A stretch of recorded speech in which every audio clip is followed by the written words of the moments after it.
Welcome to Kenton's videos. Enjoy the video. You start with the visible part. Identify whether the key is stuck in a mechanical tumbler or an electronic cylinder, because the approach differs. Once identified, apply a small amount of lubricant into the keyway and wiggle the key gently to free seized pins. Do not force. Next, use needle nose pliers for an exposed key end or a flat screwdriver as a lever if there's a lip, making small controlled pulls while keeping the lock aligned. Once done with initial pulls, you'll need to access the lock housing. Remove interior screws and the trim plate so you can see the cylinder. Make sure to support the latch and any springs. That prevents sudden movement and extra damage.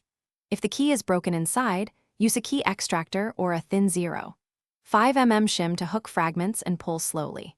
As you extract pieces, rotate the cylinder slightly to relieve binding and keep light tension on the plug to let pins clear. Finish by reinstalling the cylinder or a new core and testing operation before snapping trim back on. You want to confirm smooth action. If you observe binding, disassemble again and inspect pins, springs, and the plug. Replace worn components as needed, because continued forcing will ruin the new key.